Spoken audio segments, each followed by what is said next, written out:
Plants are born tender and pliant. Dead, they are brittle and dry. Thus, whoever is stiff and inflexible is a disciple of death. Whoever is soft and yielding is a disciple of life. The hard and stiff will be broken. The soft and supple will prevail. 77. As it acts in the world, the Tao is like the bending of a bow. The top is bent downward. The bottom is bent up. It adjusts excess and deficiency so that there is perfect balance. It takes from what is too much and gives to what isn't enough. Those who try to control, who use force to protect their power, go against the direction of the Tao. They take from those who don't have enough and give to those who have far too much. The master can keep giving because there is no end to her wealth. She acts without expectation, succeeds without taking credit, and doesn't think that she is better than anyone else. 78. Nothing in the world is as soft and yielding as water. Yet for dissolving the hard and inflexible, nothing can surpass it. The soft overcomes the hard. The gentle overcomes the rigid. Everyone knows this is true, but few can put it into practice. Therefore, the master remains serene in the midst of sorrow. Evil cannot enter his heart. Because he has given up helping, he is people's greatest help. True words seem paradoxical. 79. Failure is an opportunity.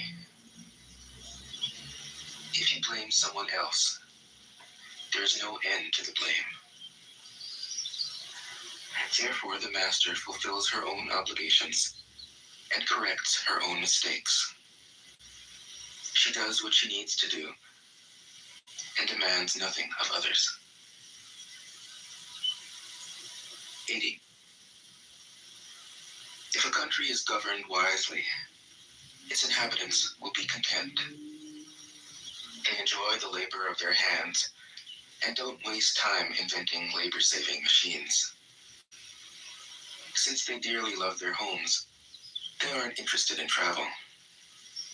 There may be a few wagons and boats, but these don't go anywhere. There may be an arsenal of weapons, but nobody ever uses them.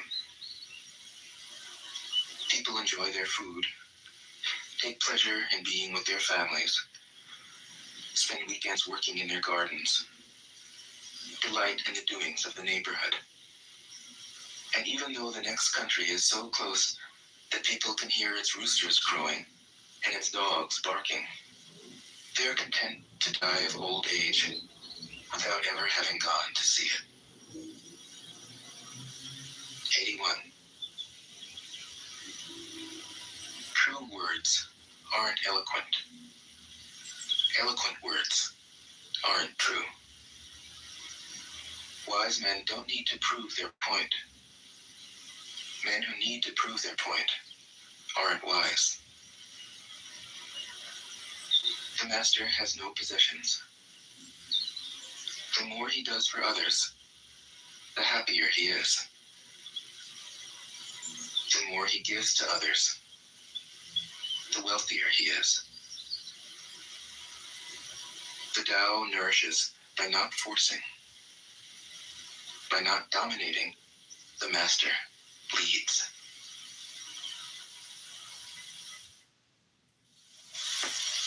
Tao Te Ching can be translated as the book of the imminence of the way or the Book of the Way and of how it manifests itself in the world, or simply the Book of the Way.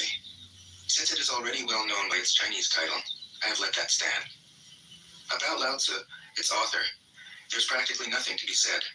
He may have been an older contemporary of Confucius, 551 to 479 BCE, and may have held the position of archive keeper in one of the petty kingdoms of the time. But all the information that has come down to us is highly suspect. Even the meaning of his name is uncertain. The most likely interpretations, the Old Master, or more picturesquely, the Old Boy. Like an Iroquois woodsman, he left no traces. All he left us is his book, the classic manual on the art of living, written in a style of gem-like lucidity, radiant with humor and grace, and large-heartedness and deep wisdom, one of the wonders of the world. People usually think of Lao Tzu as a hermit, a dropout from society, dwelling serenely in some mountain hut, unvisited except perhaps by the occasional traveler arriving from a 60s joke to ask, what is the meaning of life? But it's clear from his teachings that he deeply cared about society, if society means the welfare of one's fellow human beings. His book is, among other things, a treatise on the art of government, whether of a country or of a child. The misperception may arise from his insistence on wei wu wei, literally, doing, not doing, which has been seen as passivity. Nothing could be further from the truth. A good athlete can enter a state of body awareness in which the right stroke or the right movement happens by itself, effortlessly, without any interference of the conscious will. This is a paradigm for non-action, the purest and most effective form of action. The game plays the game. The poem writes the poem. We can't tell the dancer from the dance. Less and less do you need to force things, until finally you arrive at non-action. When nothing is done, nothing is left undone. Nothing is done because the doer has wholeheartedly vanished into the deed. The fuel has been completely transformed into fame. This nothing is in fact everything. It happens when we trust the intelligence of the universe in the same way that an athlete or a dancer trusts the superior intelligence of the body. Hence Lao Tzu's emphasis on softness. Softness means the opposite of rigidity and is synonymous with suppleness, adaptability, endurance. Anyone who has seen a Tai Chi or Aikido master doing not doing will know how powerful this softness is. Lao Tzu's central figure is a man or woman whose life is in perfect harmony with the way things are. This is not an idea, it is a reality. I have seen it. The master has mastered nature, not in the sense of conquering it, but of becoming it. In surrendering to the Tao, in giving up all concepts, judgments, and desires, her mind has grown naturally compassionate. She finds, deep in her own experience, the central truths of the art of living, which are paradoxical only on the surface, that the more truly solitary we are, the more compassionate we can be. The more we let go of what we love, the more present our love becomes. The clearer our insight into what is beyond good and evil, the more we can embody the good. Until finally she is able to say, in all humility, I am the Tao, the truth, the life. The teaching of the Tao Te Ching is moral in the deepest sense, unencumbered by any concept of sin.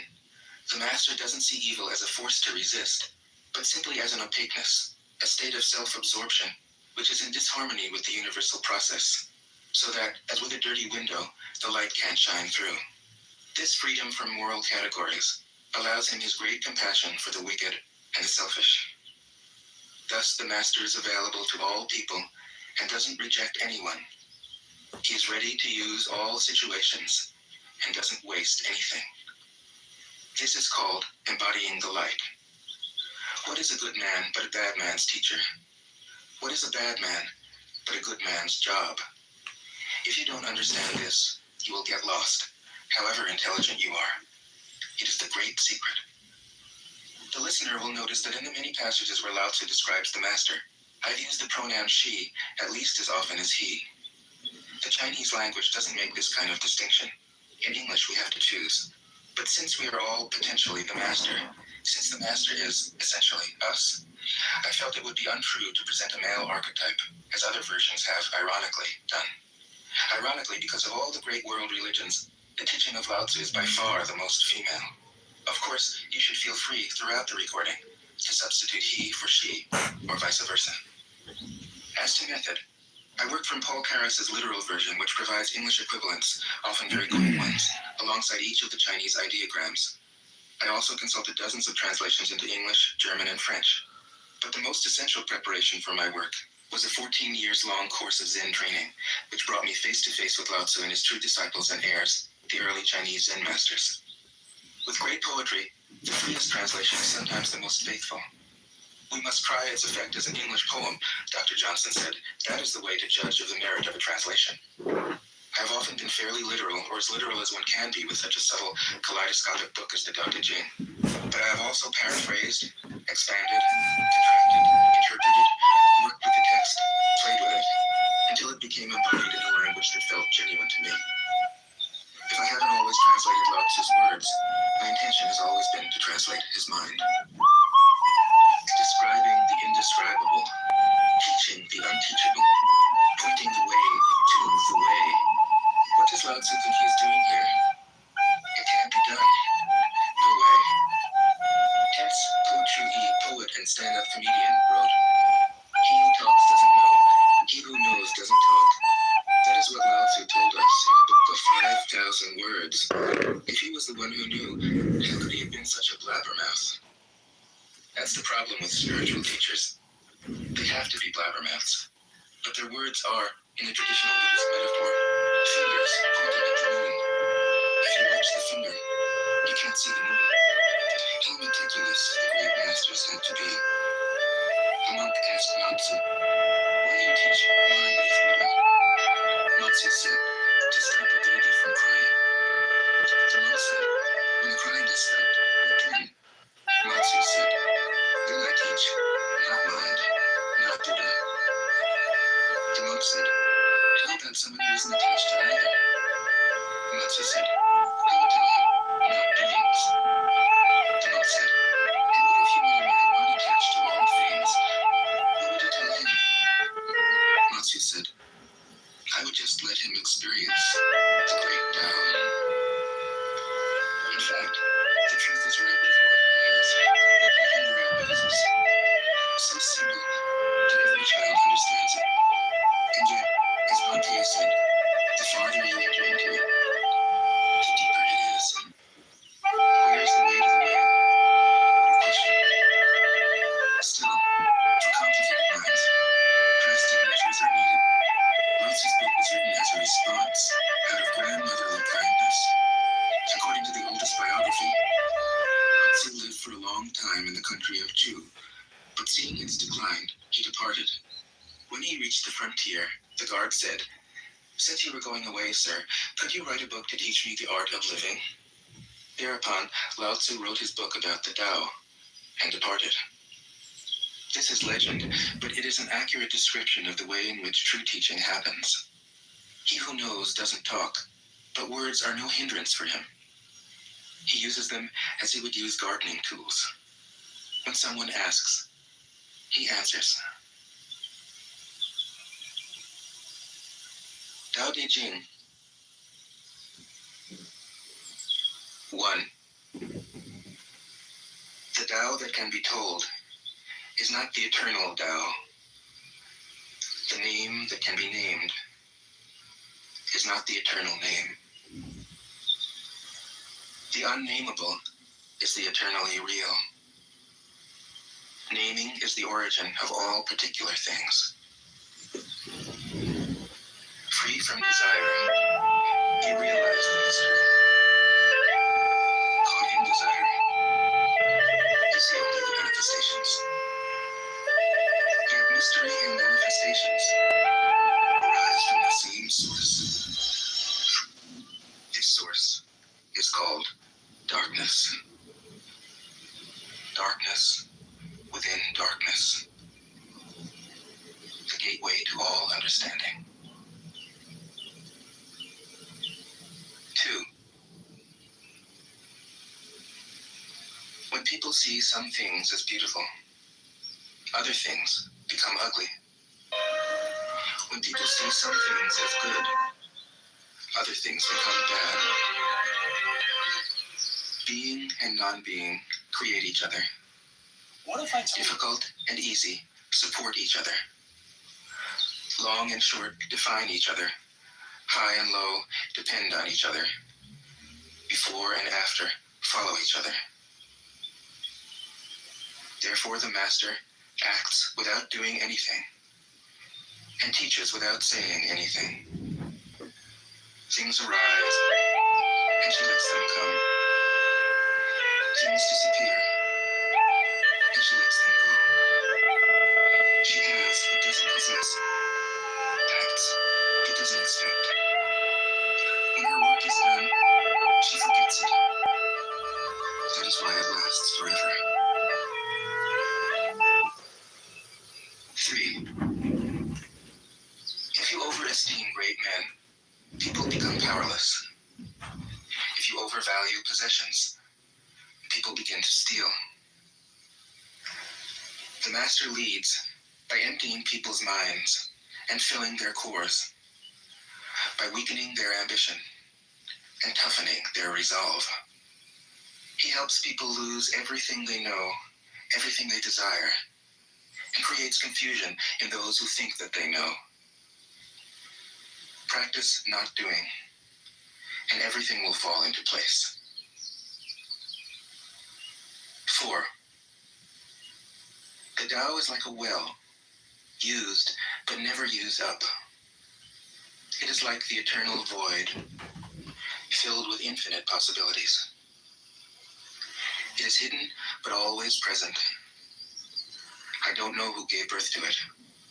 It is older than God. 5. The Tao doesn't take sides. It gives birth to both good and evil. The Master doesn't take sides. She welcomes both saints and sinners. The Tao is like a bellows. It is empty, yet infinitely capable. The more you use it, the more it produces. The more you talk of it, the less you understand. Hold on to the center. 6. The Tao is called the Great Mother. Empty, yet inexhaustible. It gives birth to infinite worlds. It is always present within you. You can use it any way you want. 7. The Tao is infinite, eternal. Why is it eternal? It was never born, thus it can never die. Why is it infinite? It has no desires for itself, thus it is present for all beings. The Master stays behind, that is why she is ahead. She is detached from all things, that is why she is one with them. Because she has let go of herself, she is perfectly fulfilled. 8. The Supreme Good is like water, which nourishes all things without trying to. It is content with the low places that people disdain. Thus, it is like the Tao. In dwelling, move close to the ground. In thinking, keep to the simple. In conflict, be fair and generous. In governing, don't try to control. In work, do what you enjoy. In family life, be completely present. When you are content to be simply yourself and don't compare or compete, everybody will respect you. 9. Fill your bowl to the brim, and it will spill. Keep sharpening your knife, and it will blunt. Chase after money and security, and your heart will never unclench. Care about people's approval, and you will be their prisoner. Do your work, Then step back. The only path to serenity. 10. Can you coax your mind from its wandering and keep to the original oneness? Can you let your body become supple as a newborn child's? Can you cleanse your inner vision until you see nothing but the light? Can you love people and lead them without imposing your will? Can you deal with the most vital matters by letting events take their course? Can you step back from your own mind and thus understand all things? Giving birth and nourishing. Having without possessing. Acting with no expectations. Leading and not trying to control. This is the supreme virtue. 11. We join spokes together in a wheel, but it is the center hole that makes the wagon move. We shape clay into a pot, but it is the emptiness inside that holds whatever we want. We hammer wood for a house, but it is the inner space that makes it livable. We work with being, but non-being is what we use. 12. Colors blind the eye. Sounds deafen the ear. Flavors numb the taste. Thoughts weaken the mind. Desires wither the heart. The master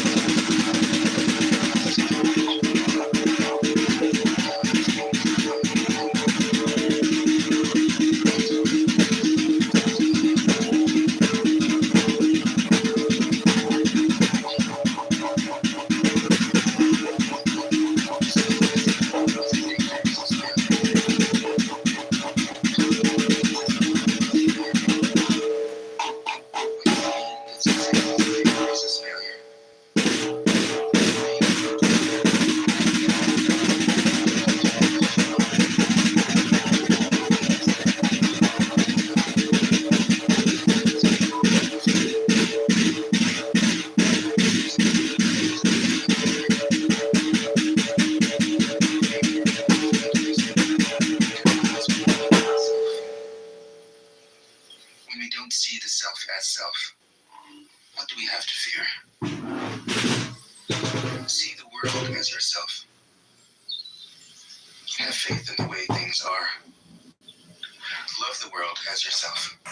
Then you can care for all things. 14. Look, and it can't be seen. Listen, and it can't be heard.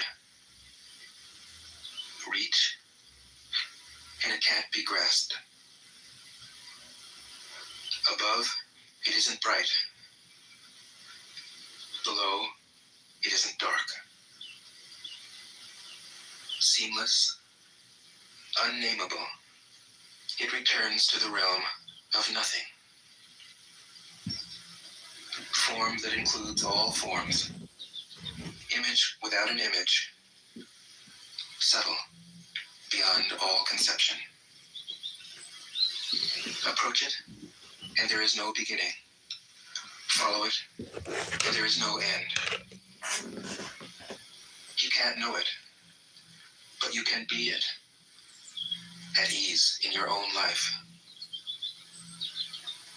Just realize where you come from. This is the essence of wisdom. 15. The ancient masters were profound and subtle. Their wisdom was unfathomable. There is no way to describe it. All we can describe is their appearance. They were careful as someone crossing an iced-over stream, alert as a warrior in enemy territory, courteous as a guest, fluid as melting ice, shapeable as a block of wood, receptive as a valley, clear as a glass of water. Do you have the patience to wait till your mud settles and the water is clear? Can you remain unmoving till the right action arises by itself? The master doesn't seek fulfillment. Not seeking, not expecting. She is present and can welcome all things. 16. Empty your mind of all thoughts. Let your heart be at peace. Watch the turmoil of beings, but contemplate their return. Each separate being in the universe returns to the common source. Returning to the source is serenity. If you don't realize the source, you stumble in confusion and sorrow. When you realize where you come from, you naturally become tolerant, disinterested, amused, kind-hearted as a grandmother, dignified as a king. Immersed in the wonder of the Tao, you can deal with whatever life brings you. And when death comes, you are ready. 17. When the master governs, the people are hardly aware that he exists. Next best is a leader who is loved. Next, one who is feared. The worst is one who is despised. If you don't trust the people, you make them untrustworthy. The master doesn't talk, he acts. When his work is done, the people say, "Amazing, we did it, all by ourselves." 18. When the great Tao is forgotten, goodness and piety appear. When the body's intelligence declines, cleverness and knowledge step forth. When there is no peace in the family, filial piety begins. When the country falls into chaos, patriotism is born. 19. Throw away holiness and wisdom, and people will be 100 times happier. Throw away morality and justice, and people will do the right thing. Throw away industry and profit, and there won't be any thieves. If these three aren't enough, just stay at the center of the circle and let all things take their course. 20. Stop thinking and end your problems. What difference between yes and no? What difference between success and failure? Must you value what others value? Avoid what others avoid? How ridiculous. Other people are excited, as though they were at a parade. I alone don't care. I alone am expressionless, like an infant before it can smile. Other people have what they need. I alone possess nothing.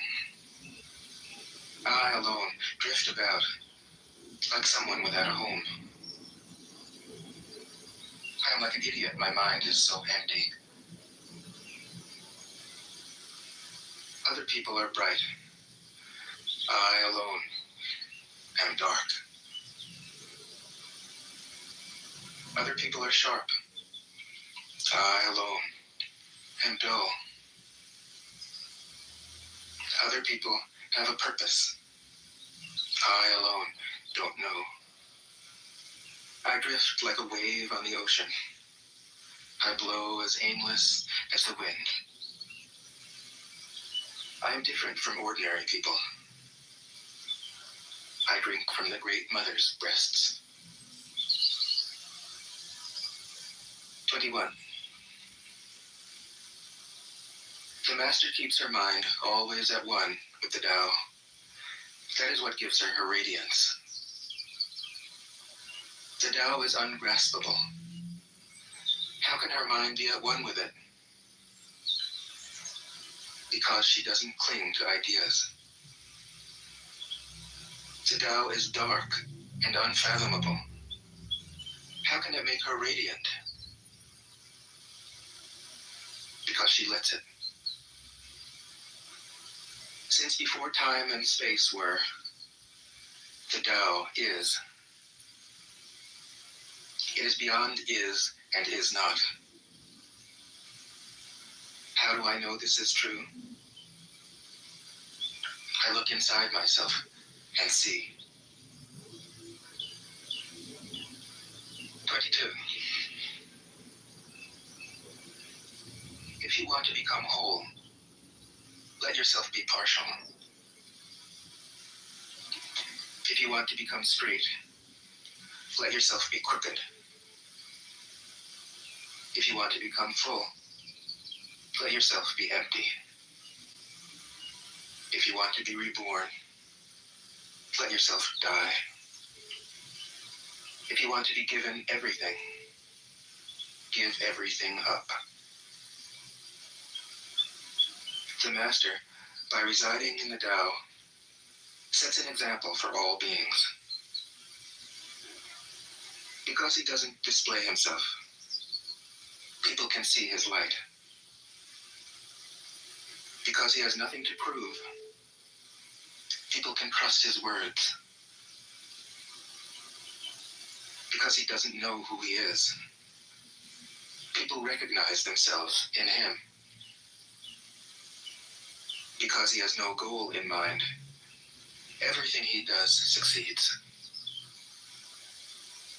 When the ancient masters said, if you want to be given everything, give everything up, they weren't using empty phrases.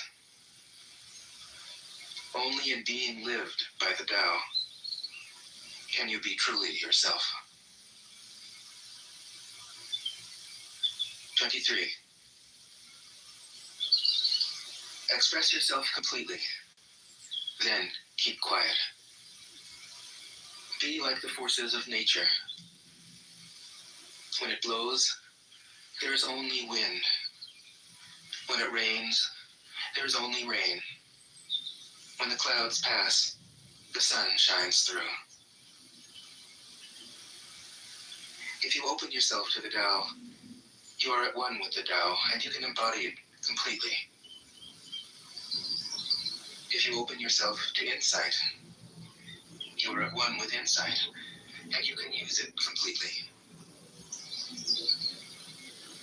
If you open yourself to loss, you are at one with loss, and you can accept it completely. Open yourself to the Tao, then trust your natural responses, and everything will fall into place. 24. He who stands on tiptoe doesn't stand firm. He who rushes ahead doesn't go far. He who tries to shine dims his own light. He who defines himself can't know who he really is.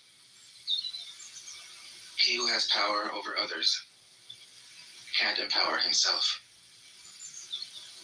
He who clings to his work will create nothing that endures. If you want to accord with the Tao, just do your job, then let go. 25. There was something formless and perfect before the universe was born.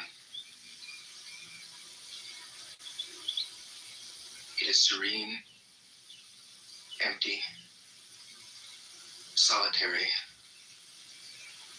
unchanging, infinite, eternally present. It is the mother of the universe. For lack of a better name, I call it the Tao. It flows through all things, inside and outside, and returns to the origin of all things. The Tao is great. The universe is great. Earth is great.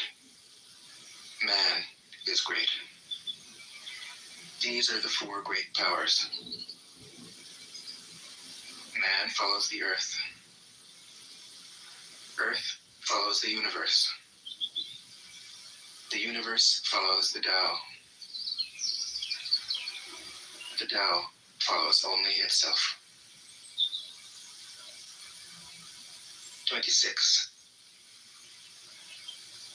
The heavy is the root of the light. The unmoved is the source of all movement. Thus the master travels all day without leaving home. However splendid the views, she stays serenely in herself.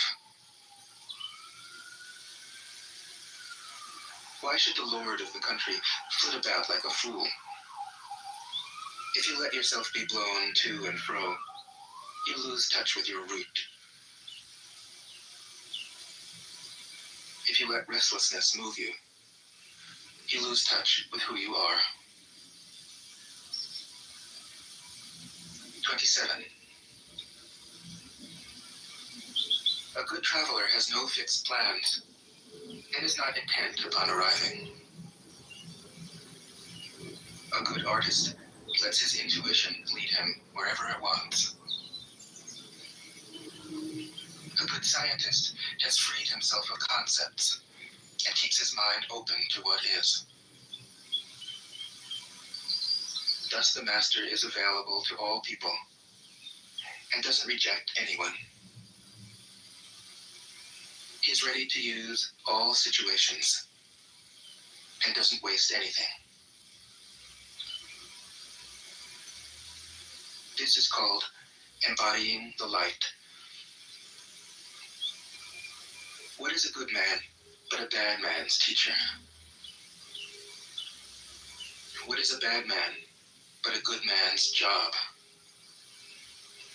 If you don't understand this, you will get lost, however intelligent you are.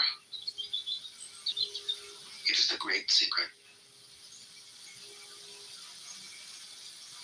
28. Know the male, yet keep to the female. Receive the world in your arms. If you receive the world, the Tao will never leave you, and you will be like a little child. Know the white, yet keep to the black. Be a pattern for the world. If you are a pattern for the world, the Tao will be strong inside you, and there will be nothing you can't do. Know the personal, yet keep to the impersonal. Accept the world as it is. If you accept the world, the Tao will be luminous inside you, and you will return to your primal self. The world is formed from the void, like utensils from a block of wood. The master knows the utensils, yet keeps to the block. Thus she can use all things. 29. Do you want to improve the world? I don't think it can be done. The world is sacred. It can't be improved. If you tamper with it, you'll ruin it. If you treat it like an object, you'll lose it. There's a time for being ahead, a time for being behind, a time for being in motion, a time for being at rest, a time for being vigorous, a time for being exhausted, a time for being safe, a time for being in danger. The master sees things as they are, without trying to control them. She lets them go their own way and resides at the center of the circle. 30. Whoever relies on the Tao in governing men doesn't try to force issues or defeat enemies by force of arms. For every force, there's a counterforce. Violence, even well-intentioned, always rebounds upon oneself. The master does his job and then stops. He understands that the universe is forever out of control, and that trying to dominate events goes against the current of the Tao. Because he believes in himself, he doesn't try to convince others. Because he is content with himself, he doesn't need others' approval. Because he accepts himself, the whole world accepts him. 31. Weapons are the tools of violence. All decent men detest them. Weapons are the tools of fear. A decent man will avoid them, except in the direst necessity, and if compelled, will use them only with the utmost restraint. Peace is his highest value. If the peace has been shattered, how can he be content? His enemies are not demons, but human beings like himself. He doesn't wish them personal harm, nor does he rejoice in victory. How could he rejoice in victory and delight in the slaughter of men? He enters the battle gravely, with sorrow, and with great compassion, as if he were attending a funeral. 32. The Tao can't be perceived. Smaller than an electron, it contains uncountable galaxies. If powerful men and women could remain centered in the Tao, all things would be in harmony.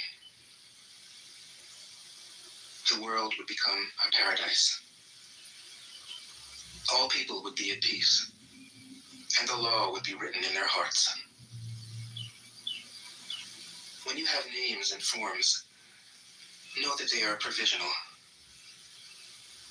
When you have institutions, know where their functions should end. Knowing when to stop, you can avoid any danger. All things end in the Tao, as rivers flow into the sea.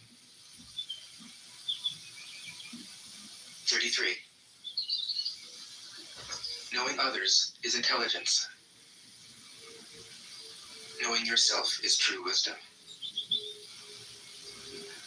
Mastering others is strength. Mastering yourself is true power. If you realize that you have enough, you are truly rich.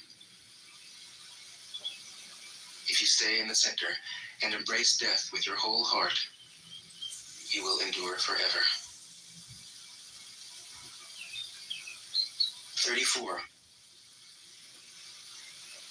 The great Tao flows everywhere. All things are born from it, Yet it doesn't create them. It pours itself into its work. Yet it makes no claim.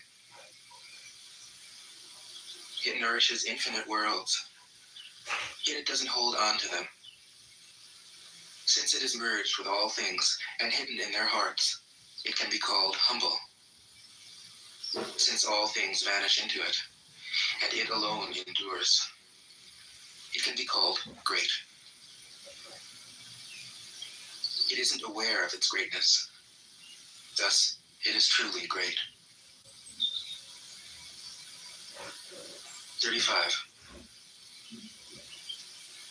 She who is centered in the Tao can go where she wishes without danger. She perceives the universal harmony, even amid great pain, because she has found peace in her heart. Music or the smell of good cooking may make people stop and enjoy, but words that point to the Tao seem monotonous and without flavor. When you look for it, there is nothing to see. When you listen for it, there is nothing to hear. Who the hell are you? When you use it, it is inexhaustible. 36. If you want to shrink something, you must first allow it to expand. If you want to get rid of something, you must first allow it to flourish. If you want to take something, you must first allow it to be given. This is called the subtle perception of the way things are. The soft overcomes the hard. The slow overcomes the fast. Let your workings remain a mystery. This is called the subtle perception of the way things are. The soft overcomes the hard. The slow overcomes the fast. Let your workings remain a mystery. Just show people the results. 37. The Tao never does anything, yet through it all things are done. If powerful men and women could center themselves in it, the whole world would be transformed by itself in its natural rhythms. People would be content with their simple, everyday lives, in harmony and free of desire. When there is no desire, all things are at peace. 38. The Master doesn't try to be powerful. Thus, he is truly powerful. The ordinary man keeps reaching for power. Thus, he never has enough. The Master does nothing, yet he leaves nothing undone. The ordinary man is always doing things, yet many more are left to be done. The kind man does something, yet something remains undone. The just man does something, and leaves many things to be done. The moral man does something, and when no one responds, he rolls up his sleeves and uses force. When the Tao is lost, there is goodness. When goodness is lost, there is morality. When morality is lost, there is ritual. Ritual is the husk of true faith, the beginning of chaos. Therefore, the Master concerns himself with the depths and not the surface, with the fruit and not the flower. He has no will of his own. He dwells in reality and lets all illusions go. 39. In harmony with the Tao, the sky is clear and spacious. The earth is solid and full. All creatures flourish together, content with the way they are, endlessly repeating themselves, endlessly renewed. When man interferes with the Tao, the sky becomes filthy. The earth becomes depleted. The equilibrium crumbles. Creatures become extinct. The master views the parts with compassion because he understands the whole. His constant practice is humility. He doesn't glitter like a jewel, but lets himself be shaped by the Tao, as rugged and common as a stone. 40. Return is the movement of the Tao. Yielding is the way of the Tao. All things are born of being. Being is born of non-being. 41. When a superior man hears of the Tao, he immediately begins to embody it. When an average man hears of the Tao, he half believes it, half doubts it. When a foolish man hears of the Tao, he laughs out loud. If he didn't laugh, it wouldn't be the Tao. Thus it is said, the path into the light seems dark. The path forward seems to go back. The direct path seems long. True power seems weak. True purity seems tarnished. True steadfastness seems changeable. True clarity seems obscure. The greatest art seems unsophisticated. The greatest love seems indifferent. The greatest wisdom seems childish. The Tao is nowhere to be found, yet it nourishes and completes all things. 42. The Tao gives birth to one. One gives birth to two. Two gives birth to three. Three gives birth to all things. All things have their backs to the female and stand facing the male. When male and female combine, all things achieve harmony. Ordinary men hate solitude, but the master makes use of it, embracing his aloneness, realizing he is one with the whole universe. 43. The gentlest thing in the world overcomes the hardest thing in the world. That which has no substance enters where there is no space. It shows the value of non-action. Teaching without words, performing without actions. That is the master's way. 44. Fame or integrity, which is more important? Money or happiness, which is more valuable? Success or failure, which is more destructive? If you look to others for fulfillment, you will never truly be fulfilled. If your happiness depends on money, You will never be happy with yourself. Be content with what you have.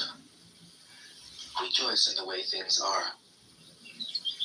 When you realize there is nothing lacking, the whole world belongs to you. 45. True perfection seems imperfect, yet it is perfectly itself.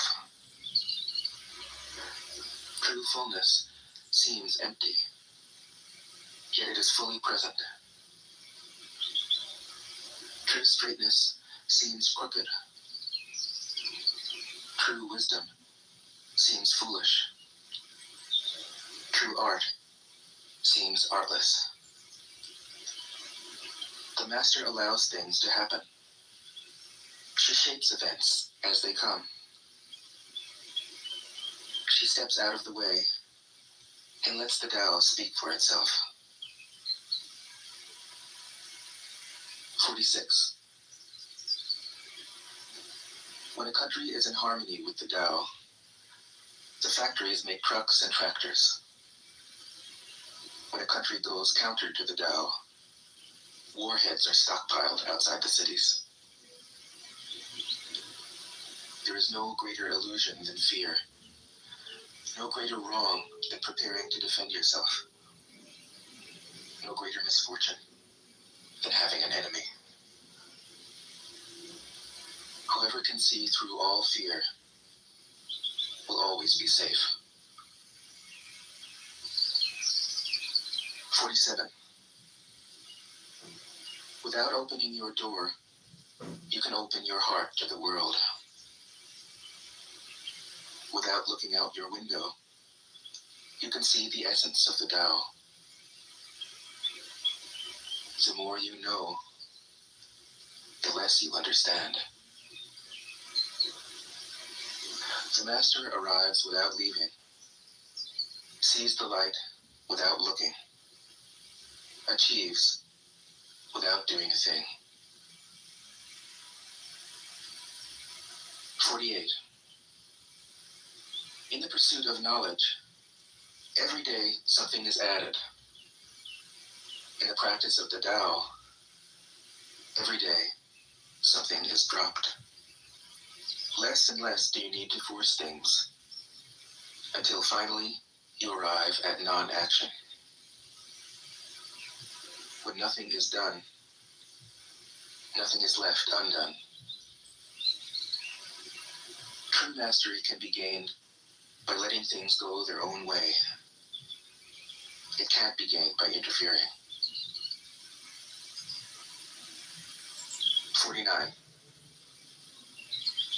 The master has no mind of her own. She works with the mind of the people. She is good to people who are good. She's also good to people who aren't good. This is true goodness. She trusts people who are trustworthy. She also trusts people who aren't trustworthy. This is true trust. The master's mind is like space. People don't understand her. They look to her and wait. She treats them like her own children. 50. The master gives himself up to whatever the moment brings. He knows that he is going to die, and he has nothing left to hold on to. No illusions in his mind. No resistances in his body. He doesn't think about his actions. They flow from the core of his being. He holds nothing back from life. Therefore, he is ready for death, as a man is ready for sleep after a good day's work. 51. Every being in the universe is an expression of the Tao. It springs into existence, unconscious, perfect, free, takes on a physical body, lets circumstances complete it. That is why every being spontaneously honors the Tao. The Tao gives birth to all beings, nourishes them, maintains them, cares for them, comforts them, protects them, takes them back to itself, creating without possessing, acting without expecting, guiding without interfering. That is why love of the Tao is in the very nature of things. 52. In the beginning was the Tao. All things issue from it. All things return to it. To find the origin, trace back the manifestations. When you recognize the children and find the mother, you will be free of sorrow. If you close your mind in judgments and traffic with desires, your heart will be troubled. If you keep your mind from judging and aren't led by the senses, your heart will find peace. Seeing into darkness is clarity. Knowing how to yield is strength. Use your own light and return to the source of light.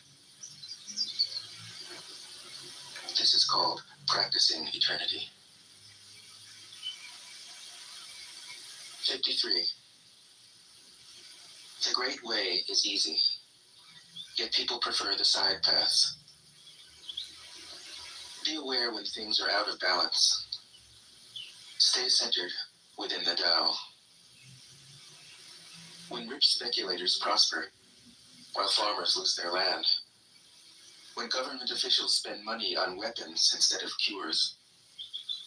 When the upper class is extravagant and irresponsible, while the poor have nowhere to turn. All this is robbery and chaos. It is not in keeping with the Tao. 54. Whoever is planted in the Tao will not be rooted up. Whoever embraces the Tao will not slip away. Her name will be held in honor from generation to generation. Let the Tao be present in your life, and you will become genuine. Let it be present in your family, and your family will flourish. Let it be present in your country, and your country will be an example to all countries in the world. Let it be present in the universe, and the universe will sing. How do I know this is true? By looking inside myself. 55. He who is in harmony with the Tao is like a newborn child. Its bones are soft, its muscles are weak, but its grip is powerful. It doesn't know about the union of male and female, yet its penis can stand erect.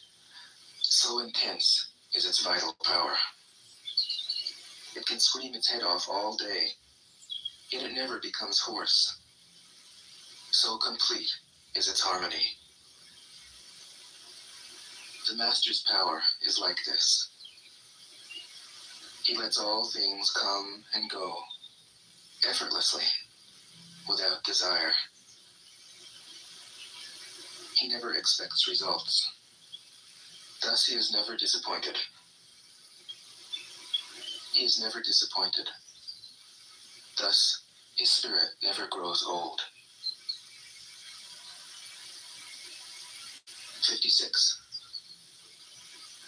Those who know don't talk. Those who talk don't know. Close your mouth. Block off your senses. Blunt your sharpness. Untie your knots. Soften your glare. Settle your dust. This is the primal identity. Be like the Tao. It can't be approached or withdrawn from, benefited or harmed, honored or brought into disgrace. It gives itself up continually. That is why it endures. 57. If you want to be a great leader, you must learn to follow the Tao. Stop trying to control. Let go of fixed plans and concepts, and the world will govern itself. The more prohibitions you have, the less virtuous people will be. The more weapons you have, the less secure people will be. The more subsidies you have, the less self-reliant people will be.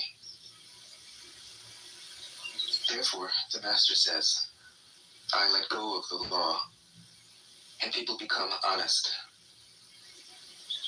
I let go of economics, and people become prosperous. I let go of religion, and people become serene. I let go of all desire for the common good, and the good becomes common as grass. 58. If a country is governed with tolerance, the people are comfortable and honest. If a country is governed with repression, the people are depressed and crafty. When the will to power is in charge, the higher the ideals, the lower the results.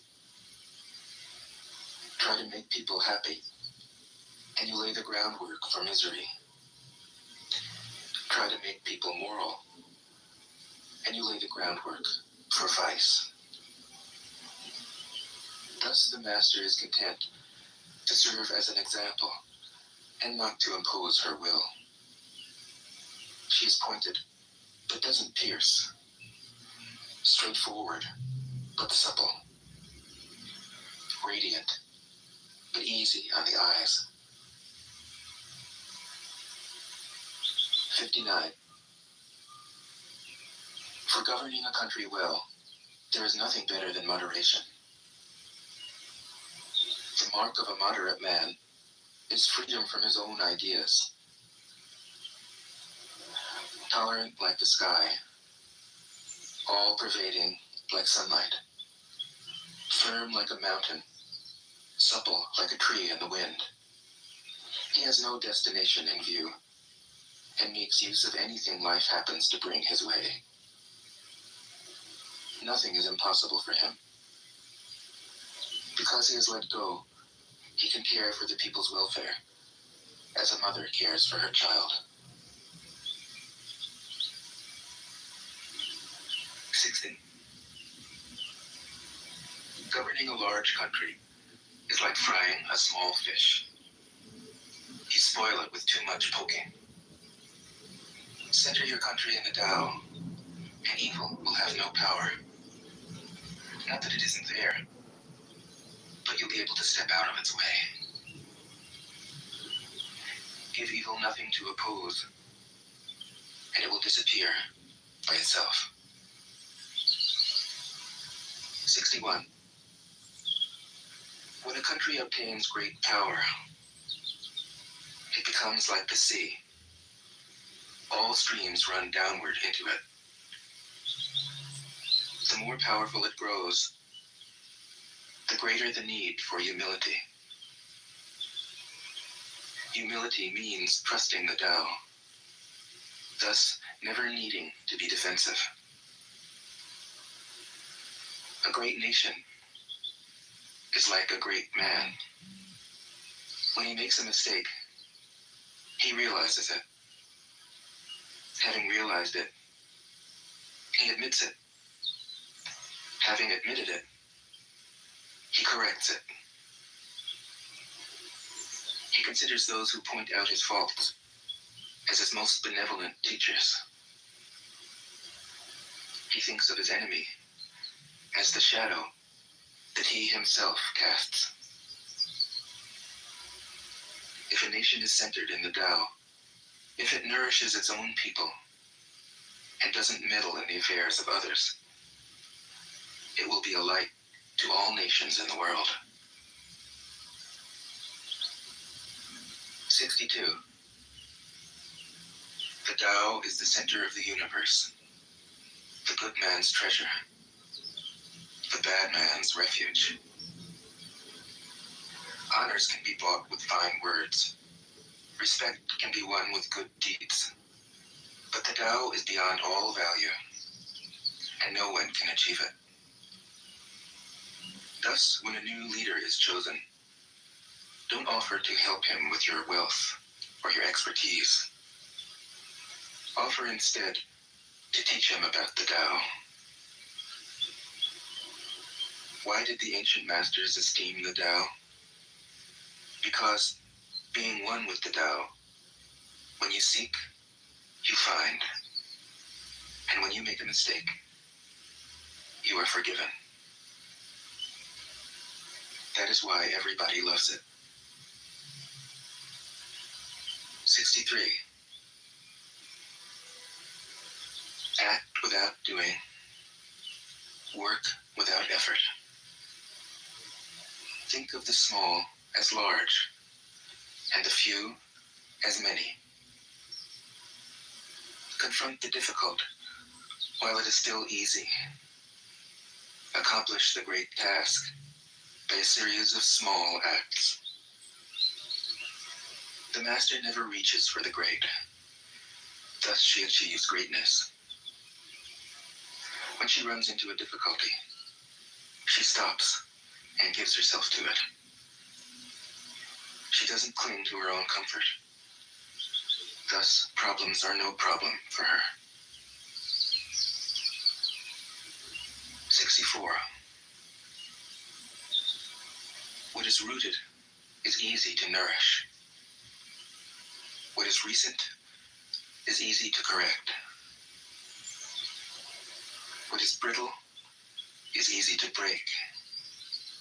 What is small is easy to scatter. Prevent trouble before it arises. Put things in order before they exist. A giant pine tree grows from a tiny sprout. The journey of 1,000 miles starts from beneath your feet. Rushing,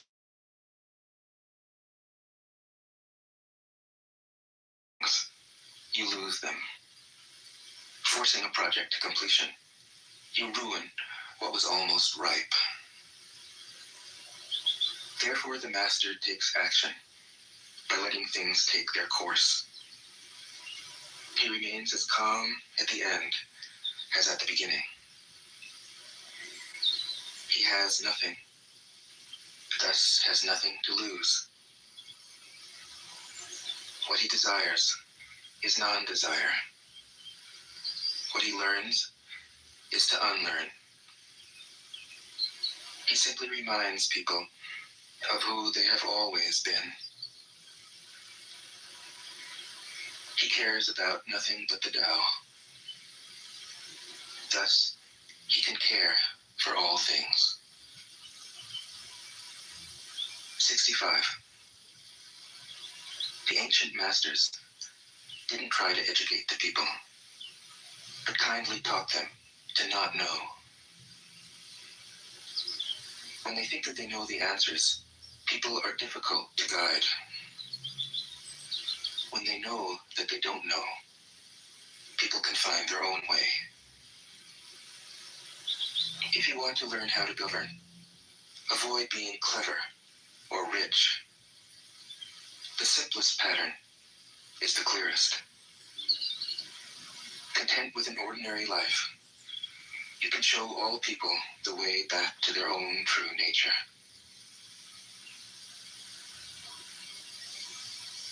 66.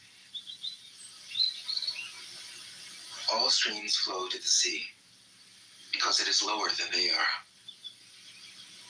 Humility gives it its power. If you want to govern the people, you must place yourself below them. If you want to lead the people, you must learn how to follow them. The master is above the people, and no one feels oppressed. She goes ahead of the people, and no one feels manipulated. The whole world is grateful to her, because she competes with no one. No one can compete with her.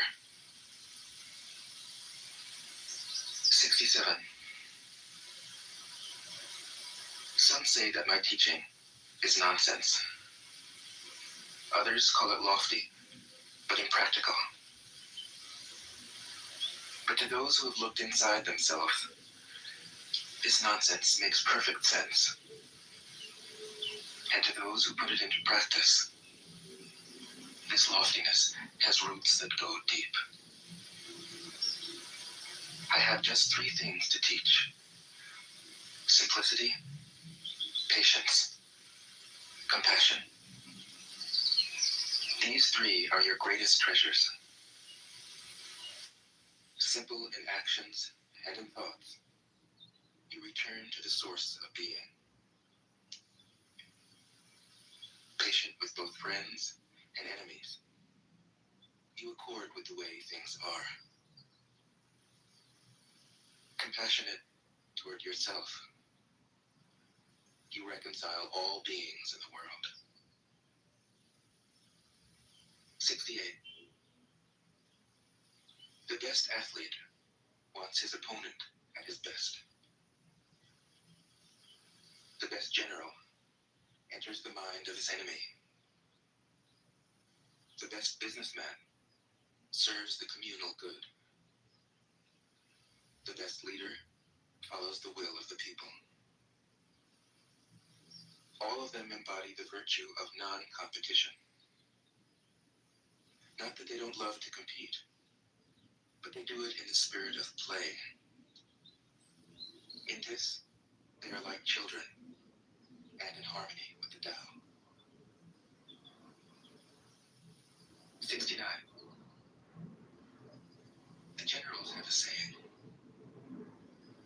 rather than make the first move, it is better to wait and see.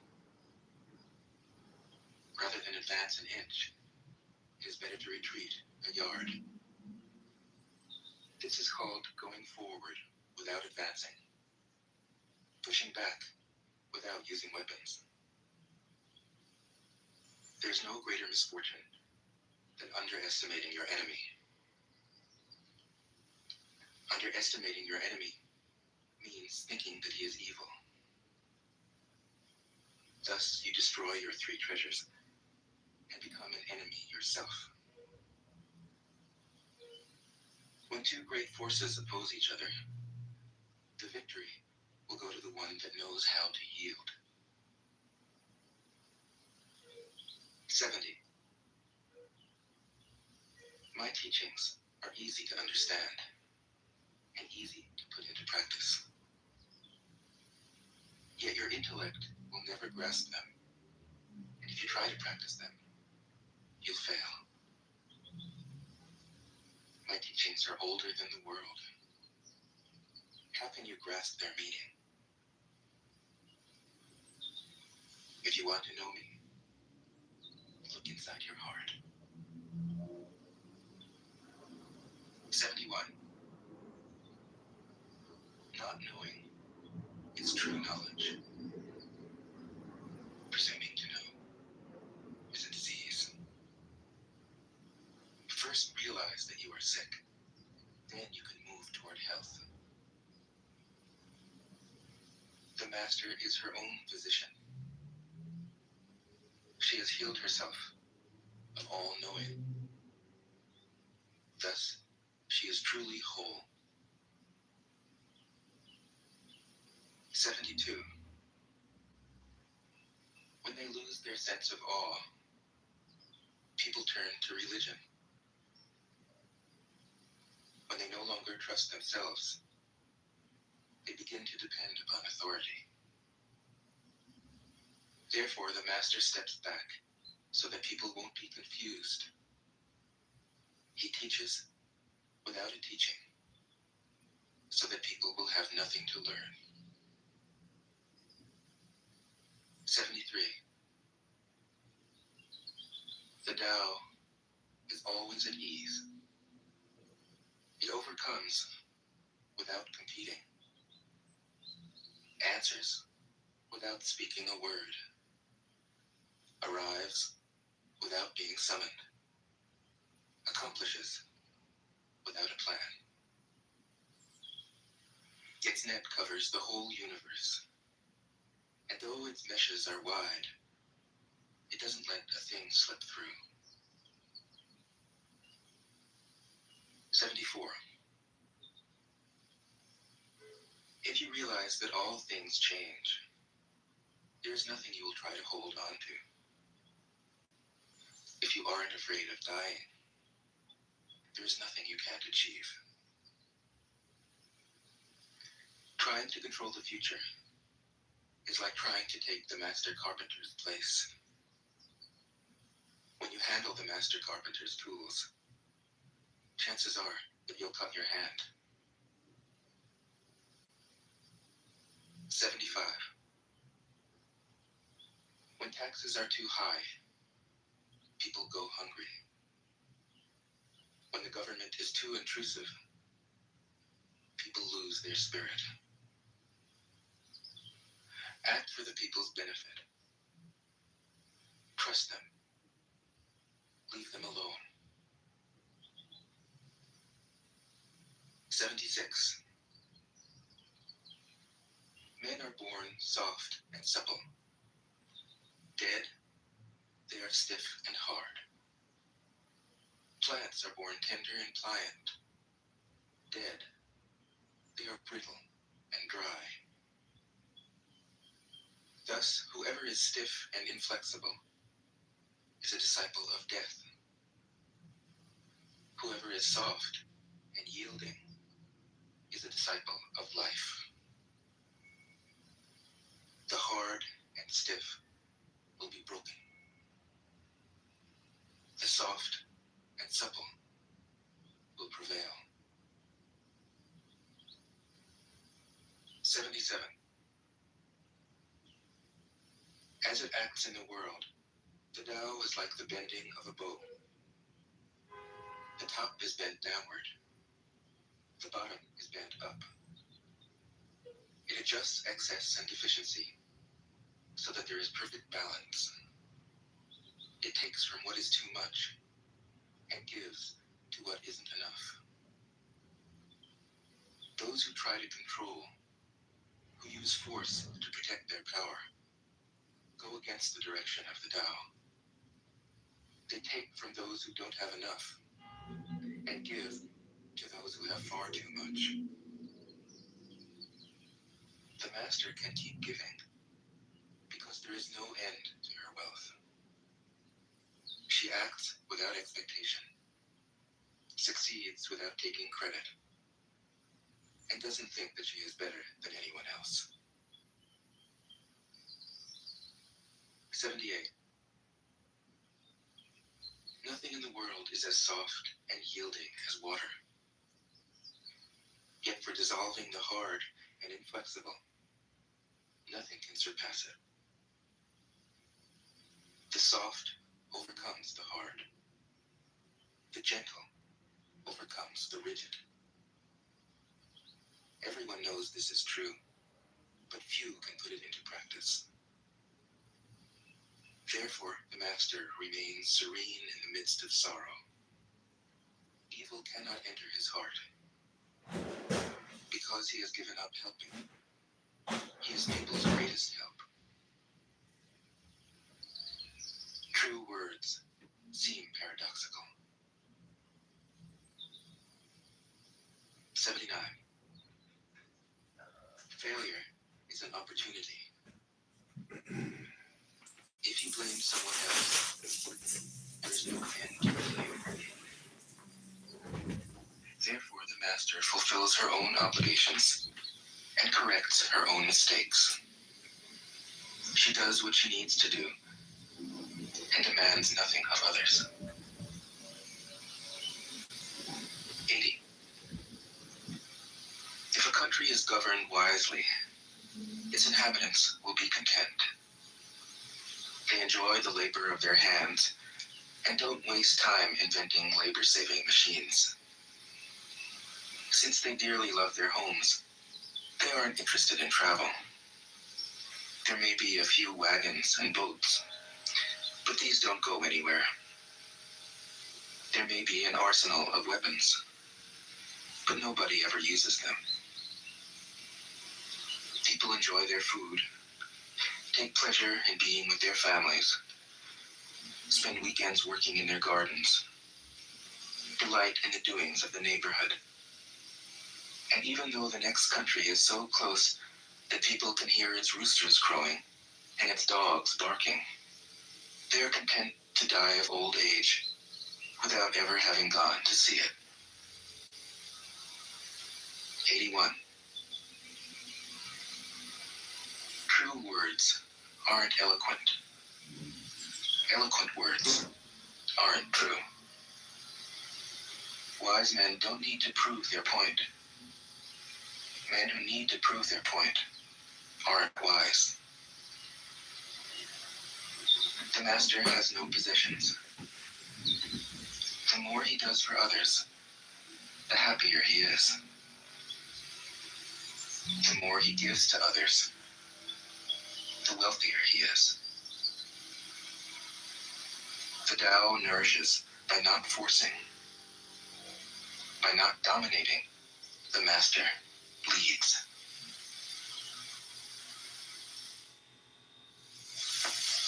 Tao Te Ching can be translated as the book of the imminence of the way, or the book of the way and of how it manifests itself in the world, or simply the book of the way. Since it is already well known by its Chinese title, I have let that stand. About Lao Tzu, its author, there's practically nothing to be said. He may have been an older contemporary of Confucius, 551 to 479 BCE, and may have held the position of archive keeper in one of the petty kingdoms of the time. But all the information that has come down to us is highly suspect. Even the meaning of his name is uncertain. The most likely interpretations, the old master, or more picturesquely, the old boy. Like an Iroquois woodsman, he left no traces. All he left us is his book, the classic manual on the art of living, written in a style of gem-like lucidity, radiant with humor and grace, and large-heartedness and deep wisdom, one of the wonders of the world. People usually think of Lao Tzu as a hermit, a dropout from society, dwelling serenely in some mountain hut, unvisited except perhaps by the occasional traveler arriving from a 60s joke to ask, what is the meaning of life? But it's clear from his teachings that he deeply cared about society, if society means the welfare of one's fellow human beings. His book is, among other things, a treatise on the art of government, whether of a country or of a child. The misperception may arise from his insistence on wei wu wei, literally, doing, not doing, which has been seen as passivity. Nothing could be further from the truth. A good athlete can enter a state of body awareness in which the right stroke or the right movement happens by itself, effortlessly, without any interference of the conscious will. This is a paradigm for non-action, the purest and most effective form of action. The game plays the game. The poem writes the poem. We can't tell the dancer from the dance. Less and less do you need to force things, until finally you arrive at non-action. When nothing is done, nothing is left undone. Nothing is done because the doer has wholeheartedly vanished into the deed. The fuel has been completely transformed into flame. This nothing is in fact everything. It happens when we trust the intelligence of the universe, in the same way that an athlete or a dancer trusts the superior intelligence of the body. Hence Lao Tzu's emphasis on softness. Softness means the opposite of rigidity, and is synonymous with suppleness, adaptability, endurance. Anyone who has seen a Tai Chi or Aikido master doing not doing will will know how powerful this softness is. Lao Tzu's central figure is a man or woman whose life is in perfect harmony with the way things are. This is not an idea, it is a reality. I have seen it. The master has mastered nature, not in the sense of conquering it, but of becoming it. In surrendering to the Tao, in giving up all concepts, judgments, and desires, her mind has grown naturally compassionate. She finds, deep in her own experience, the central truths of the art of living, which are paradoxical only on the surface. That the more truly solitary we are, the more compassionate we can be. The more we let go of what we love, the more present our love becomes. The clearer our insight into what is beyond good and evil, the more we can embody the good. Until finally she is able to say, in all humility, I am the Tao, the truth, the life. The teaching of the Tao Te Ching is moral in the deepest sense. Unencumbered by any concept of sin, the master doesn't see evil as a force to resist, but simply as an opaqueness, a state of self-absorption, which is in disharmony with the universal process, so that, as with a dirty window, the light can't shine through. This freedom from moral categories allows him his great compassion for the wicked and the selfish. Thus, the master is available to all people and doesn't reject anyone. He is ready to use all situations and doesn't waste anything. This is called embodying the light. What is a good man but a bad man's teacher? What is a bad man but a good man's job? If you don't understand this, you will get lost, however intelligent you are. It is the great secret. The listener will notice that in the many passages where Lao Tzu describes the master, I've used the pronoun she at least as often as he. The Chinese language doesn't make this kind of distinction. In English, we have to choose. But since we are all potentially the master, since the master is essentially us, I felt it would be untrue to present a male archetype, as other versions have ironically done. Ironically, because of all the great world religions, the teaching of Lao Tzu is by far the most female. Of course, you should feel free throughout the recording to substitute he for she, or vice versa. As to method, I work from Paul Carus's literal version, which provides English equivalents, often very quaint ones, alongside each of the Chinese ideograms. I also consulted dozens of translations into English, German, and French. But the most essential preparation for my work was a 14 years long course of Zen training, which brought me face to face with Lao Tzu and his true disciples and heirs, the early Chinese Zen masters. With great poetry, the freest translation is sometimes the most faithful. We must try its effect as an English poem, Dr. Johnson said. That is the way to judge of the merit of a translation. I have often been fairly literal, or as literal as one can be with such a subtle, kaleidoscopic book as the Tao Te Ching. But I have also paraphrased, expanded, contracted, interpreted, worked with the text, played with it, until it became embodied in a language that felt genuine to me. If I haven't always translated Lao Tzu's words, my intention has always been to translate his mind. Describing the indescribable, teaching the unteachable, pointing the way to the way. What does Lao Tzu think he is doing here? It can't be done. No way. Hence, Po Chu-yi, poet and stand-up comedian, wrote, "He who talks doesn't know, he who knows doesn't talk." That is what Lao Tzu told us in a book of 5,000 words. If he was the one who knew, how could he have been such a blabbermouth? That's the problem with spiritual teachers. They have to be blabbermouths. But their words are, in the traditional Buddhist metaphor, fingers pointing at the moon. If you watch the finger, you can't see the moon. How meticulous the great masters had to be. And they were like, A monk asked Matsu, "Why do you teach mind is Buddha?" Matsu said, "To stop a baby from crying." The monk said, "When the crying has stopped, what then?" Matsu said, "Then I teach, not mind, not Buddha." The monk said, "How about someone who isn't attached to either?" Matsu said, "I would tell him, not beings." The monk said, "And what if you met a man unattached to all things? What would you tell him?" Matsu said, "I would just let him experience the great Tao." In fact, the truth is right before our eyes, right under our noses. So simple that every child understands it. And yet, as Bankei said, the farther you enter into it, the deeper it is. Where is the way to the way? What a question. Still, for complicated minds, drastic measures are needed. Lao Tzu's book was written as a response, out of grandmotherly kindness. Sometimes it depends According on to the oldest biography, Lao Tzu lived for a long time in the country of Chu, but seeing its decline, he departed. When he reached the frontier, the guard said, "Since you were going away, sir, could you write a book to teach me the art of living?" Thereupon, Lao Tzu wrote his book about the Tao and departed. This is legend, but it is an accurate description of the way in which true teaching happens. He who knows doesn't talk, but words are no hindrance for him. He uses them as he would use gardening tools. When someone asks, I don't know exactly wait. Tao Te Ching 1. Past the point. The Tao that can be told is not the eternal Tao. The name that can be named is not the eternal name. in Chicago The unnameable is the eternally real.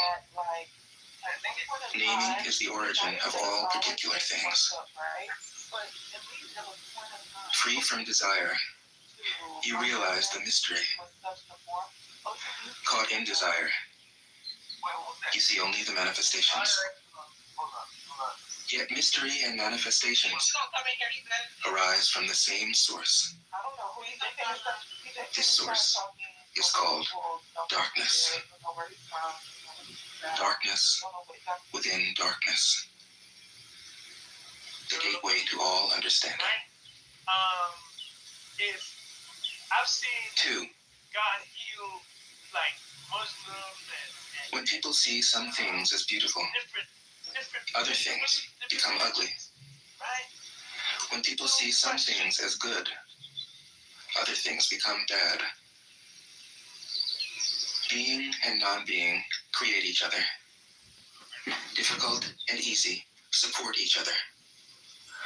Long and short define each other. High and low depend on each other. Before and after follow each other. Therefore the master acts without doing anything and teaches without saying.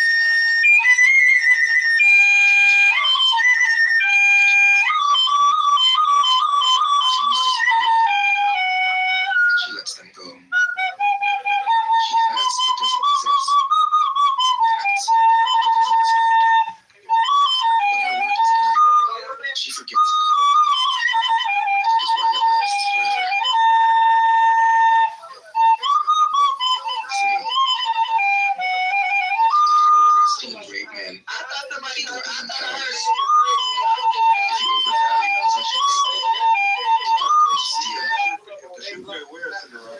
The master leads by emptying people's minds and filling their cores, by weakening their ambition and toughening their resolve. He helps people lose everything they know, everything they desire, and creates confusion in those who think that they know. Practice not doing, and everything will fall into place. 4. The Tao is like a well, used but never used up. It is like the eternal void, filled with infinite possibilities. It is hidden but always present. I don't know who gave birth to it. It is older than God. 5. Okay, I don't want to participate in your filthy game of insults, but what I feel is that I am more than willing to live in the somewhere but with the economy that the Iranian government has made for us, with the worst currency in the world, I don't have the option to leave Iran. I understand countries don't have an option to leave a house which the weather is good, there is a free food, they can go. And I understand cockroaches, but if I see cockroaches, I will smash them. So hi, go like come out during dark time, like at 8 p.m. when it's dark. It's not clear that we can find it. Like a little cockroach knife. But be careful. If I see you, I will smash it. That's I need it to keep my house clean, my kids clean. They can grow up without disease. I need that. You understand my limitation? I understand your limitation, darling. And we can live. You see, I mean, I cannot live happily with you. people are ready. Fight. You should understand that you are among regime supporters. These people are Me, I am proudly a regime supporter. I'm a member of IRGC proudly. I love what I am, yeah.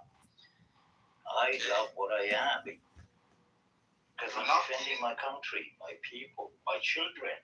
No, I don't love killing. You love killing people when you tell your Uncle Trump to come and bomb your country. You're a traitor. You should be ashamed of yourself, which you're not, because I know you know nothing about dignity. Actually, Why? you have no dignity as your king. Your king has no. Why do you always talk about the 100? I don't know the real, the exact number. The kids that were killed in the school of Minab, but you never talk about Because the they were massacre. bombed. You never talk about the No, massacre. we talk about all of them. We talk about everything. We gave out the numbers. We gave out the real number, which was 3,000.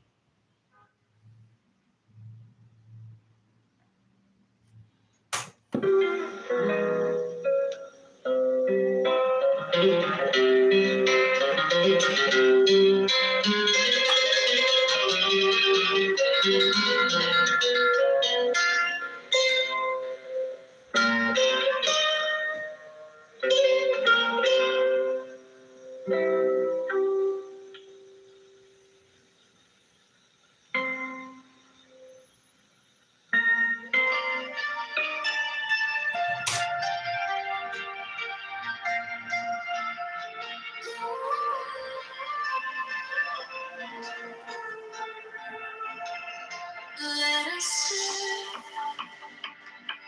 let us breathe,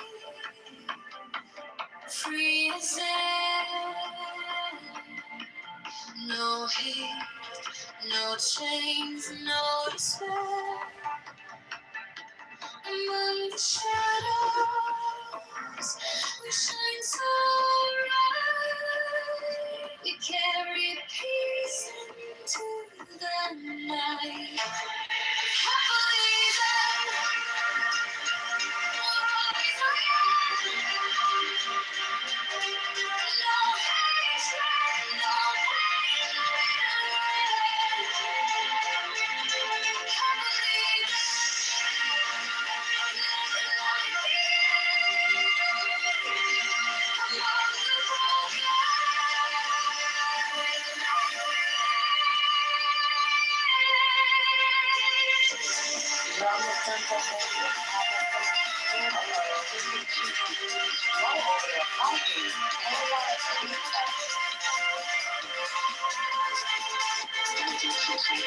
let us go, let us heal, free from strife.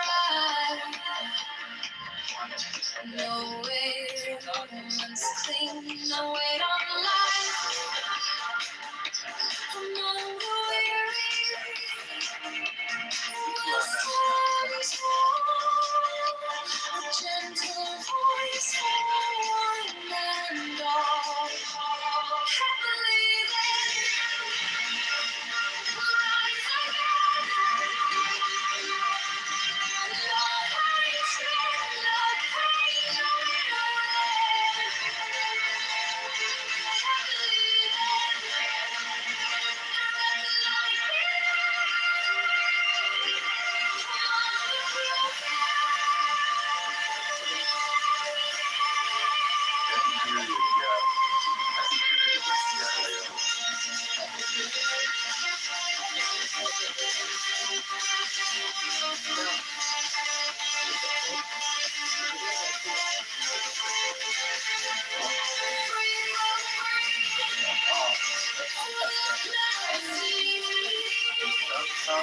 To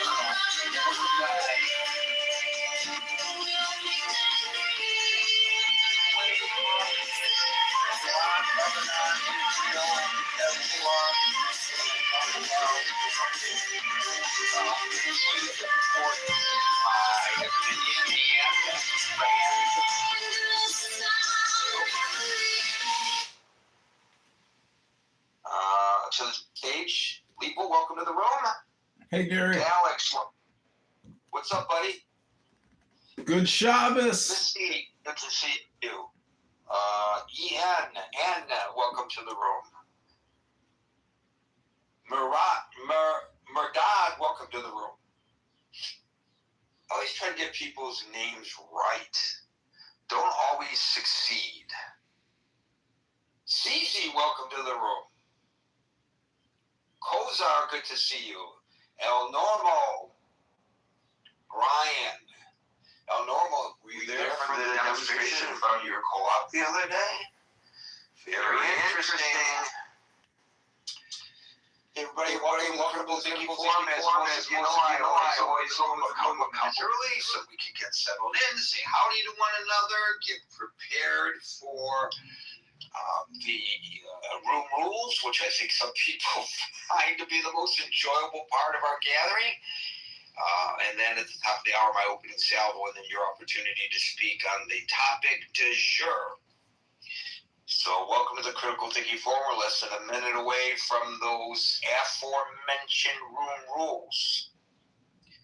Brian, welcome to the room. The chat above has been really singing along today with a lot of differing points of view, and that's what it's there for. So feel free to join in. It's on Facebook Messenger. It's there 24 hours a day, 7 days a week. And my Facebook site has really been flying lately. Wow. Just off the charts. Here's an interesting little sidelight to all of that. As a journalist, you're always sensitive to criticism, that you're being biased. And as people who know me know, especially in my professional setting, I try to be as objective as possible and show all points of view. Do you know that I've come under criticism for doing that? How dare you repeat what the president says without saying that he's lying? I'm not kidding you. It's like, wait a minute. If I said that the president, what he says is great, or if I said that what the president says is BS, then I'd be opening myself up to criticism that Hi, kick me! some people don't want you to opinionate. Marshall, kick me! Marshall, kick me! But if you don't say what's in line with their bias, that means you're biased in the other direction. It's like Alice in the Looking Glass, folks.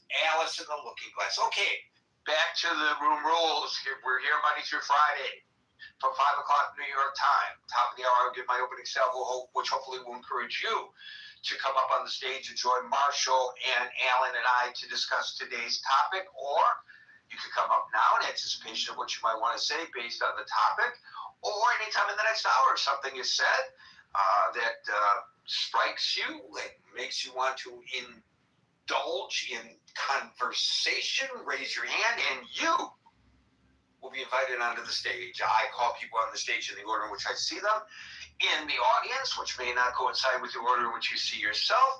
So if it appears that I've skipped over you, worry not. I always get to everybody whose hand is up, time permitting. And since we don't invite people on the stage en masse any longer, in order to maintain order and decorum, please do not think that you are being ignored if your hand is up in the audience. Patience, Grasshopper, I will get to you. Unlike many of the other rooms in Clubhouse and the Critical Thinking Forum, we speak one at a time. We endeavor not to interrupt one another. We try to treat each other with a degree of decorum and respect, even when we vehemently disagree. And for that, I thank you in advance. And finally, And this is the one that some people just rush Big rush. through their heads. When I or a moderator might ask you a question when you are on the stage, it's not because we want to get into a big fight. It's because we want to ask you a question. Yesterday, Marshall asked somebody a question, and the person immediately attacked Marshall because Marshall had the audacity to ask a question. No, it's because Marshall's a rude. And that got a little out of hand. I'm sure we all agree, and that's what we're trying to avoid. And that wouldn't have happened if the person had just said, "You better behave. That's how I feel You about better that. behave. Don't question Marshall's That's supremacy. Marshall. Don't question his Trump derangement scene when he runs around town and claims he's a Republican in Hidalgo County." Brian, welcome to the room. Denise, the other Larry, Monsep, the maestro, Echo, Mary Lou, William. We have a small room today. Hanan, welcome to the room. Welcome, Michelle, Gary. Alex and Kat, welcome to the room. Well, when we have welcome to the stage, Kat. When we have a small.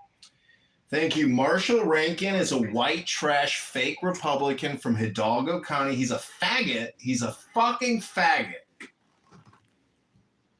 This is a certain individual who is a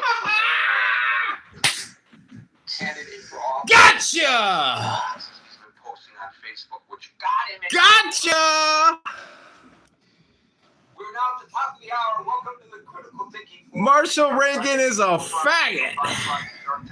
Today's topic is, will Pulte's intel cuts be political in nature? And I know this isn't a big gotcha kind of story. God, I can't believe you said that about Marshall Stankin Rankin. Everybody wants to talk about it and so forth.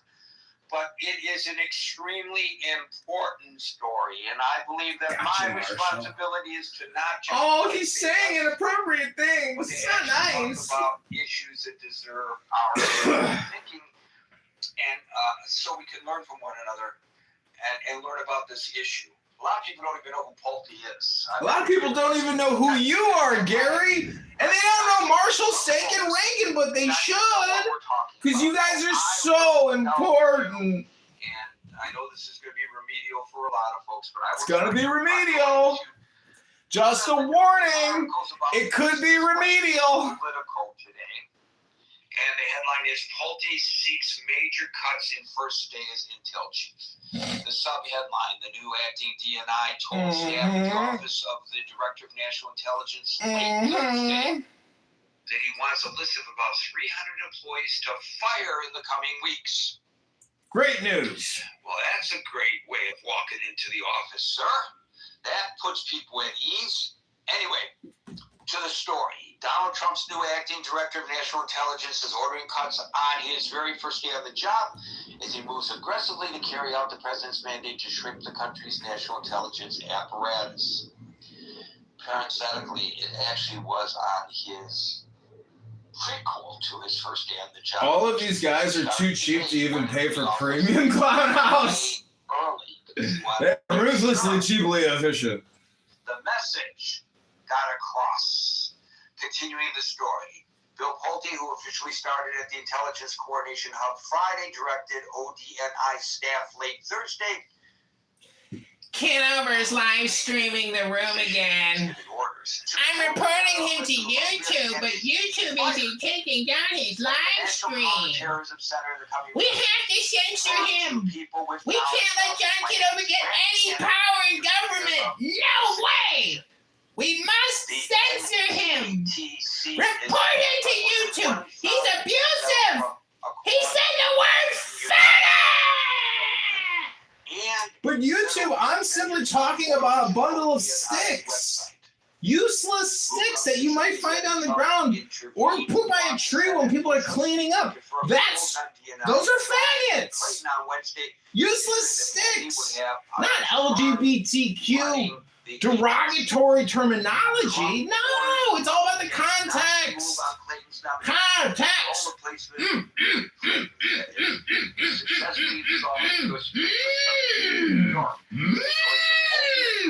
Faggots.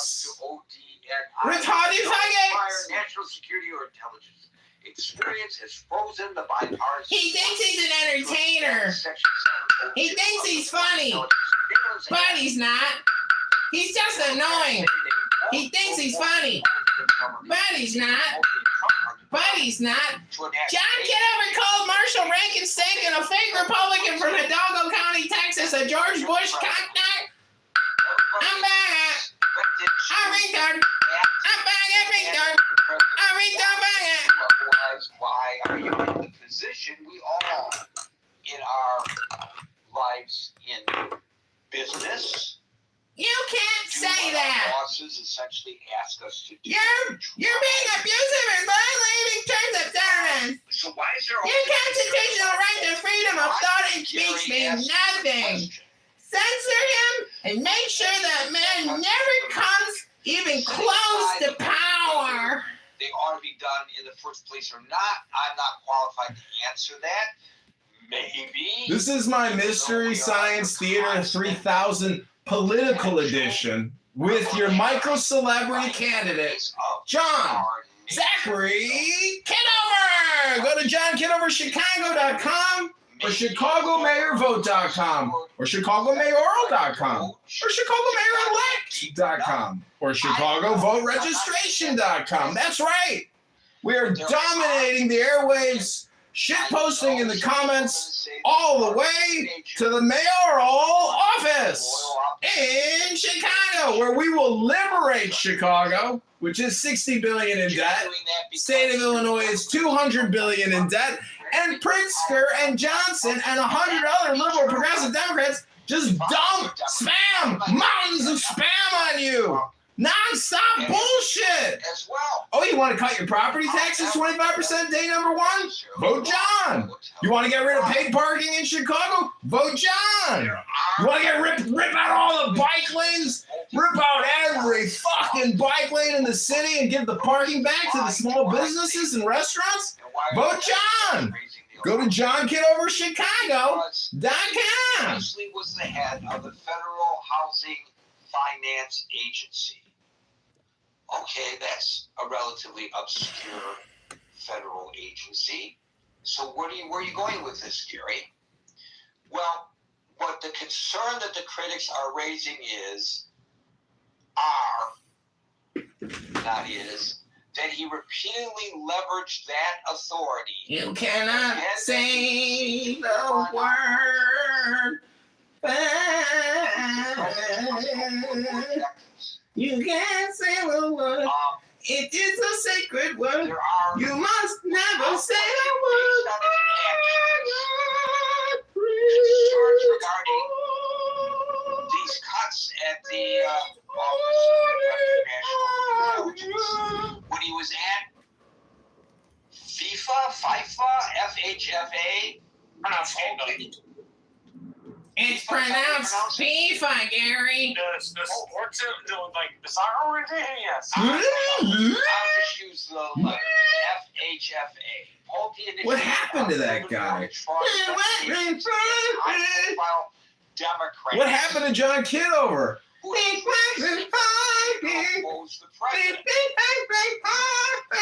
This is what he did. He submitted criminal referrals to the Justice Department targeting people like Letitia James, the New York Attorney General, Adam Schiff, the California Senator, Eric Swalwell, the former congressman. Look, he's disgraced, gone, and everything like that. He was not really the epitome of what a member of Congress should be, but we're talking about whether these investigations that were launched against these individuals were legitimate or were they politically inspired. Fulton County District Attorney Fadi Willis. So he has demonstrated a fidelity to this president and eagerness to use government agencies to pursue political retribution. So when he walked in last night and he said he's going to cut hundreds of jobs of people who would report directly to him as Director of National Intelligence, of course, and we're talking about national security professionals because perhaps not because you're not doing their job well, not because